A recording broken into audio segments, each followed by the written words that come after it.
Adapun yang dimaksud dengan saluran-saluran mobilitas atau saluran-saluran mobilitas sosial, yang pertama, saluran pendidikan. Jadi, pendidikan itu merupakan saluran bagi mobilitas vertikal yang sering digunakan karena melalui pendidikan orang dapat mengubah statusnya. Contohnya, seseorang karena ingin menjadi seorang guru, makanya orang tersebut harus melaksanakan atau harus melanjutkan sekolahnya ke jenjang perguruan jurusan pendidikan. Kemudian yang kedua, yaitu saluran melalui organisasi politik.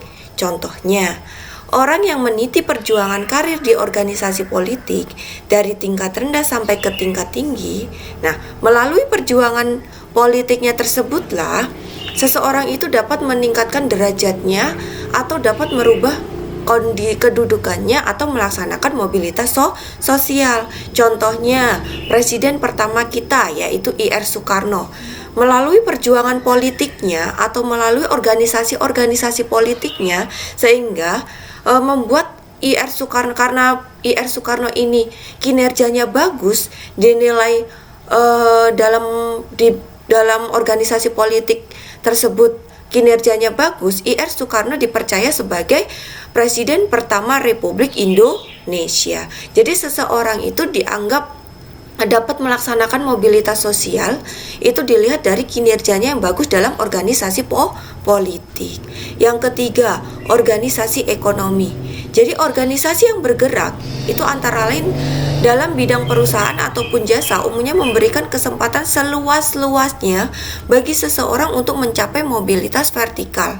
Nah, melalui mobilitas organisasi ini lebih berdominan pada organisasi koperasi maupun badan usaha.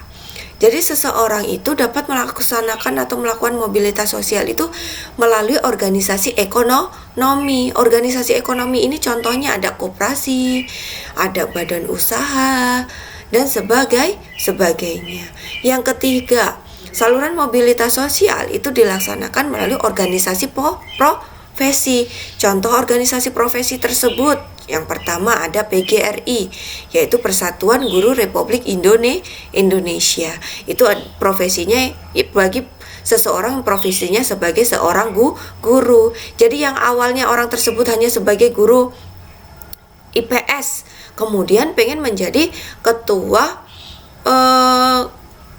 organisasi seluruh perkumpulan guru-guru yang ada di Indonesia. Jadi apabila seseorang itu dalam organisasi PGRI-nya bagus, yang awalnya di situ hanya sebagai anggota bisa diangkat menjadi ketua. Yang selain itu, selain ada PGRI, organisasi profesi lainnya itu ada IDI, yaitu Ikatan Dokter Indonesia. Nah, kemudian jadi yang dimaksud dengan organisasi profesi, jadi seseorang itu dapat melakukan mobilitas sosial atau perubahan kedudukannya itu melalui profesinya masing-masing. Nah, kemudian adapun dampak yang ditimbulkan dari adanya mobilitas sosial. Dampak yang ditimbulkan dari mobilitas sosial itu ada dua, dampak positif dan dampak negatif. Adapun dampak positifnya, yang pertama itu dapat mendorong seseorang untuk lebih maju. Ibaratnya seseorang itu apabila sudah melaksanakan mobilitas sosial itu sangat puas dengan kinerjanya selama dia berusaha gigih, sehingga mereka itu pengen lebih maju lagi atau pengen lebih dapat merubah kedudukannya menjadi lebih baik. Yang kedua, mempercepat tingkat perubahan sosial. Jadi dengan adanya mobilitas sosial, yang awalnya seseorang itu hanya biasa-biasa saja, karena sudah merasa dirinya puas dengan kinerjanya sehingga menghasilkan hasil yang baik, sehingga membuat seseorang itu yang awalnya hanya orang miskin tiba-tiba bisa menjadi kaya karena usahanya. Yang ketiga, dapat meningkatkan integrasi sosial. Contoh integrasi sosial itu yang pertama, terjadinya konflik.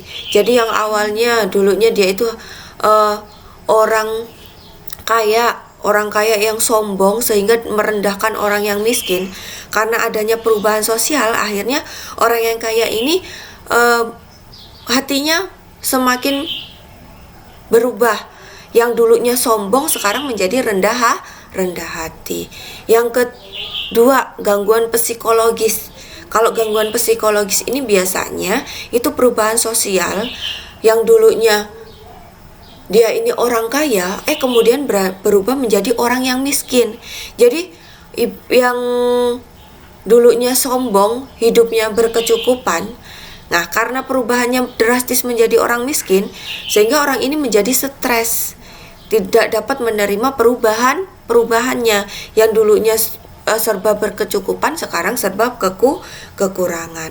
Dampak yang kedua yaitu dampak negatif. Dampak negatifnya yang pertama yaitu terjadinya konflik.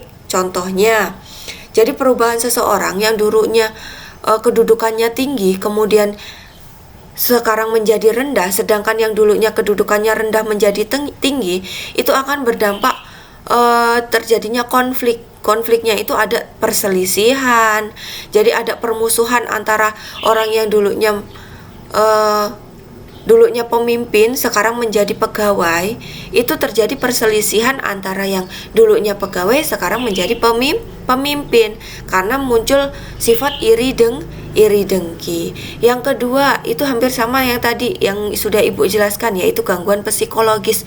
Jadi seseorang itu belum dapat menerima perubahannya. Ibaratnya dulunya berkecukupan, kemudian sekarang kekurangan, sehingga orang tersebut itu menjadi stres.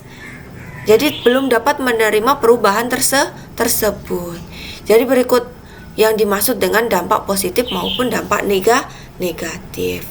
Baiklah anak-anak, sekian penjelasan Ibu mengenai faktor pendorong dan faktor penghambat terjadinya mobilitas sosial, kemudian saluran-saluran mobilitas sosial, serta dampak yang ditimbulkan dari mobilitas sosial.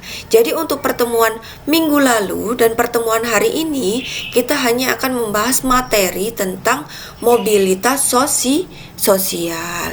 Adapun pembahasan dari minggu lalu dan juga minggu ini kita hanya membahas tentang pengertian mobilitas sosial secara umum, pengertian sosial mobilitas menurut para ahli, kemudian bentuk-bentuk mobilitas sosial, kemudian contoh-contoh mobilitas sosial, dan dilanjutkan dengan faktor pendorong dan faktor penghambat mobilitas sosial, kemudian saluran-saluran mobilitas sosial, serta dampak positif dan dampak negatif yang ditimbulkan oleh mobilitas sosial. Baiklah anak-anak, untuk pertemuan hari Minggu ini kita hanya menyelesaikan materi minggu lalu. Kemudian Ibu harap anak-anak semuanya dapat memahami materi yang telah Ibu sampaikan.